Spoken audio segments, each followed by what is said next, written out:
बिस्मिल्लाहिर्रहमानिर्रहीम रब्बि इश्रह ली सदरी व यस्सिर ली अमरी वहलुल उक़दतम मिन लिसानी यफ़क़हू क़ौली।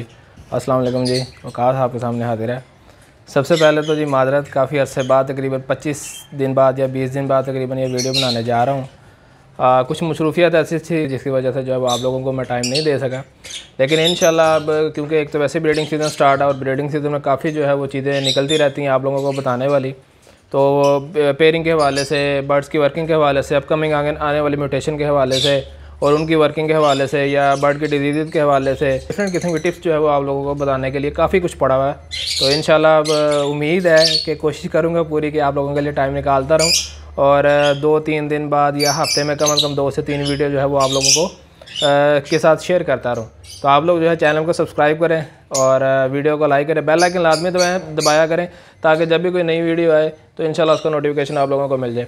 तो जी विदाउट वेस्टिंग टाइम इंशाल्लाह आज की वीडियो का आगाज़ करते हैं। आज हम इंशाल्लाह आगे तकरीबन 3 से 4 वीडियो जो है वो मैं अब एक सीरीज़ चलाने लगा हूँ पेल फेलो के ऊपर। ठीक है, पेल फेलो के बाद जो है फिर इंशाल्लाह डेल्यूट्स के ऊपर बात की जाएगी। डेल्यूट्स के बाद फिर आगे इनका कम्बिनेशन ऑफलाइन के अंदर कैसे लेके जाना उसके ऊपर बात की जाएगी। तो मतलब 3 से 4 वीडियो पेल फेलो की आएंगे, फिर 2 से 3 वीडियो जो है डेल्यूट्स के ऊपर आएंगी। आज जो है हम लोग बात करते हैं पेल फेलो के ऊपर। पेल फेलो की क्वालिटी के बारे में क्या टिप्स आप लोगों को देनी है।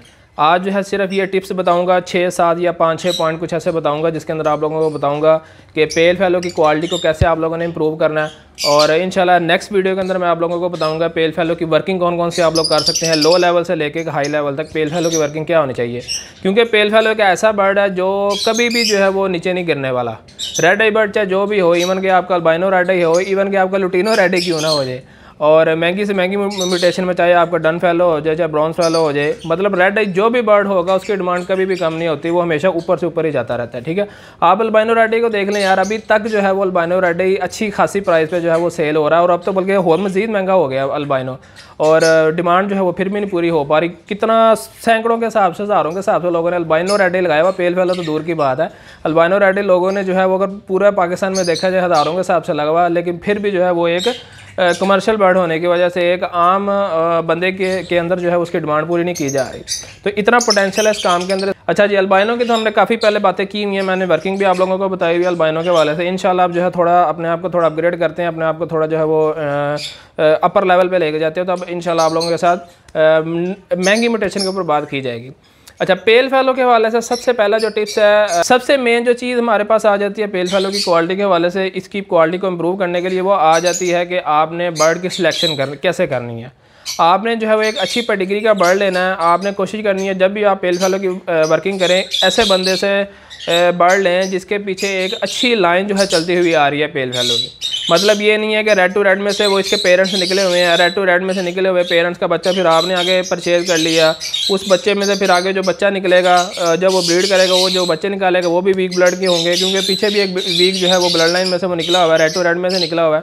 कहने का मतलब पहला पॉइंट ये है कि आपने जब भी बर्ड लेना है एक अच्छी पेडिग्री का और एक अच्छी लाइन का जो है वो बर्ड आपने परचेज करना है। चाहे आपको जो है थोड़ा से या चंद हज़ार जो है वो आपको महंगा क्यों ना मिल रहा हो, लेकिन किसी अच्छे और ऑथेंटिक आपने ब्रीडर से जो है वो पेल फेलो की परचेजिंग लाजमी करनी है, क्योंकि ये बाद में आप लोगों को इसके बारे में बहुत मसला हो सकता है। दूसरा पॉइंट हमारा आ जाता है पेल फेलो के ऊपर कि आपने जब भी पेल फेलो की वर्किंग करनी है आपने ग्रीन टू ब्लू बर्ड की वर्किंग करनी है।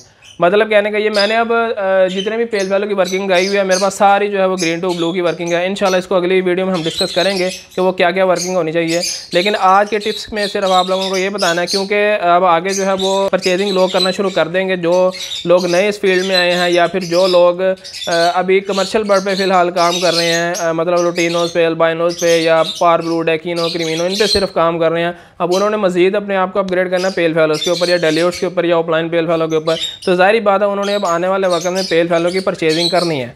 तो इसलिए जो है वो मैंने कहा कि ये वीडियो आप लोगों को पहले ही मैं बना के दे दूँगा, जब भी जिस भी भाई ने पेल फेलो के बर्ड के ऊपर वर्किंग करनी है या परचेजिंग करनी है अगले साल के लिए, तो वो इन पॉइंट्स को अपने मद्देनज़र रखते हुए अपने दिमाग में तो फिर जो है वो परचेजिंग करें।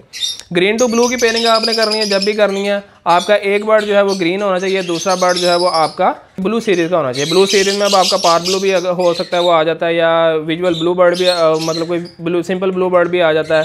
ग्रीन सीरीज़ में आपका ग्रीन ऑफलाइन में आ गया या फिर ग्रीन सेपरेट ऑफलाइन में, सेपरेट पेल फेलो में आ गया, इस तरह की कोई भी वर्किंग आप कर सकते हैं। अच्छा, तीसरा पॉइंट क्या आता है? तीसरा पॉइंट ये आ जाता है कि बर्ड की एज आपने पूरी होने देनी है। पेल फैलो के लिए कम से कम जो है इसकी आइडियल एज होती है वो ऑलमोस्ट 1 साल का बर्ड लाजमी होना चाहिए। वैसे तो कुछ लोग जो होते हैं 1.5 साल का बर्ड करके जो है फिर इसको ब्रीड करवाते हैं, क्योंकि रेड आई बर्ड है, कमज़ोर भी ब्लड होता है, तो इसकी एज जो है वो आपने पूरी होने देनी, उसके बाद जो है वो आपने इसको ब्रीड पे लगाना है। ठीक है, 3 पॉइंट हो गए। अगला पॉइंट हमारे पास जो आ जाता है पेल फैलो के लिए वो ये है कि पेल फैलो के अंदर डार्कर जो शेड होता है वो बहुत ज़्यादा पसंद किया जाता है। डार्कर जो शेड होता है पेल फैलो में वो ज़्यादा जो है वो लाइक किया जाता है और वो क्वालिटी को ज़्यादा जो है वो इम्प्रूव करता है। लेकिन अब इसके अंदर एक चीज़ हो मज़ीद ये भी आ जाती है कि आपने दोनों तरफ जो है वो डार्क कलर के अंदर जो है वो बर्ड नहीं लगाना। इस चीज़ को भी आप लोगों ने मद्देनज़र रखना है कि आपने जो है वो एक साइड पे थोड़ा डार्क कलर आ जाए और एक साइड पे जो है वो लाइट कलर का बर्ड लगाएं, ताकि आगे आने वाले बच्चे जो हैं वो फीका फीका कलर ना उनका हो, एक अच्छी क्वालिटी का जो है वो आपको पेल फैलो निकाल के दे चिक्स के अंदर।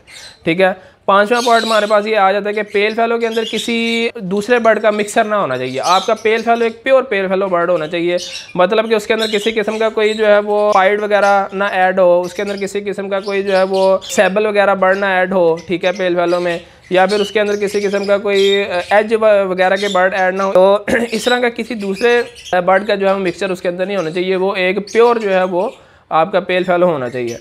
6वां पॉइंट ये है कि पेल फैलो को मज़ीद आप इंप्रूव करने के लिए एक दफ़ा ग्रीन बर्ड के अंदर से भी आप लेके आ सकते हैं। जैसे मैंने पहले भी आप लोगों को बताया कि जब भी आप लोगों ने पेल फैलो की वर्किंग करनी है तो ग्रीन टू ब्लू की वर्किंग करनी है।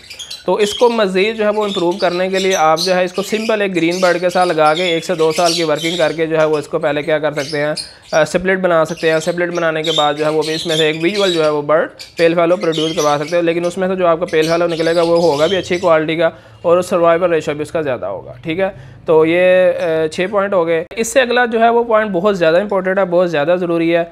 इस चीज़ का आप लोगों ने लाजमी ख्याल रखना। आपने हमेशा जो है इसके अंदर विजुअल टू विजुअल की पेयरिंग नहीं करनी। जैसे मैंने शुरू में आप लोगों को बताया, जब आपने बर्ड परचेज करना है तो उसकी पेडिग्री का आप लोगों ने लाजमी जो है वो एक दफ़ा चेक करनी है कि जिस बंदे से आप बर्ड ले रहे हैं उसने पेयरिंग क्या की हुई है, क्या उसने विजुअल टू विजुअल में से ये बच्चा तो नहीं निकलवाया हुआ पेल फैलो का, क्योंकि वो काफ़ी वीक ब्लड लाइन का बर्ड होगा।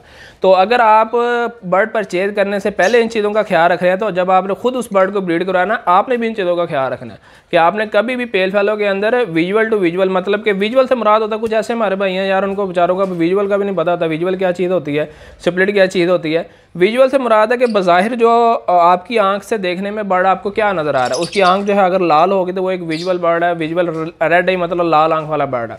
ठीक है, अच्छा, विजुअल टू विजुअल आपने पेयरिंग कभी भी नहीं करनी। जब भी आपने पेयरिंग करनी है कोशिश करना कि आपने एक तरफ स्प्लिट बर्ड लगाएं और दूसरी तरफ जो है वो एक विजुअल बर्ड लगा लें, या दोनों तरफ स्प्लिट बर्ड लगा लें, या कुछ लोग जो है होते हैं वो पॉसिबल स्प्लिट भी लगा लेते हैं। पॉसिबल स्प्लिट से मुराद है कि जो स्प्लिट टू स्प्लिट में से बच्चा आगे निकला होता है ब्लैक आई कलर का, वो ब्लैक आई वाला वो आपका क्या कहलाता है, पॉसिबल कहलाता है। ये सारी चीज़ें जो है डिस्कस होंगी आगे इंशाल्लाह नेक्स्ट वीडियो में या उससे अगली वीडियो में, पेयरिंग वाली वीडियो में। ठीक है, लेकिन यहाँ पे आपको एक बेसिक पॉइंट बताने का मकसद ये है कि आपने जब भी पेयरिंग करनी है आपने एक विजुअल बर्ड लगाना है और दूसरी तरफ जो है वो आपने एक स्प्लिट बर्ड लगाना है। कोशिश करें मेल जो है वो आपका स्प्लिट हो। ये भी आपको टिप्स बता रहा हूँ, या आप अगला टिप्स समझ लें या इसी के अंदर इसको जो है वो कंबाइन कर ले। ठीक है, अच्छा, अगली हमारी क्या बात आ जाती है, हाँ अगली हमारी आखिरी बात जो है वो आज की इस टिप्स के वाले से जो है वो ये है कि जब भी आपने पेल फैलो के अंदर वर्किंग करनी है या पेल फैलो की पेयरिंग आपने जब भी करनी है तो आपने कोशिश करनी है कि सिबलिंग का जो है वो पेयर आपने कभी भी नहीं लगाना।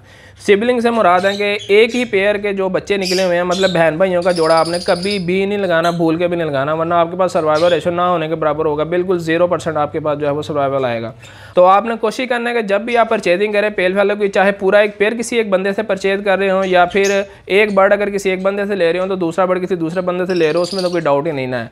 लेकिन अगर आप पूरा पेयर किसी एक बंदे से ले रहे हो तो आप उसको पहले ही बता दें कि भाईजान अगर मुझे पेयर आपने बना के देना तो आपने डिफरेंट पेरेंट्स का जो है पेयर बना के देना है। एक ही पेयर के जो है वो दोनों बच्चे या दोनों जो है वो बर्ड मेल फीमेल मुझे आपने नहीं देने। ठीक है, तो इस चीज़ का भी आपने लाजमी ख्याल रखना है। तो यार ये तकरीबन कोई 7-8 पॉइंट मैंने आप लोगों के साथ शेयर किए हैं। तो इन चीज़ों का जो है वो आपने दोबारा रिपीट करें, बार बार देखते रहें, बार बार सुनते रहें और इन 7-8 पॉइंट को अपने माइंड में रखें लाजमी। उसके बाद जो है वो आप लोगों ने आगे आने वाले वक्त में पेल फैलो की इंशाल्लाह वर्किंग पे काम करना है। तो आगे इंशाल्लाह मज़ीद जैसे मैंने आप लोगों को बताया वर्किंग बताता रहूँगा और आगे जो है वो मज़ीद वीडियोज़ इंशाल्लाह आप लोगों के साथ गाइड करता रहूँगा। और चैनल को सब्सक्राइब करें, बेल आइकन लाजमी दबाएँ। तो इंशाल्लाह नेक्स्ट वीडियो में मिलते हैं किसी नई इन्फॉर्मेशन के साथ। तब तक के लिए काश को दीजिए इजाज़त। अपना और अपने माँ बाप का बहुत ज़्यादा ख्याल रखिएगा, मुझे दुआ में लाजमी याद रखिएगा। अल्लाह हाफ़िज़।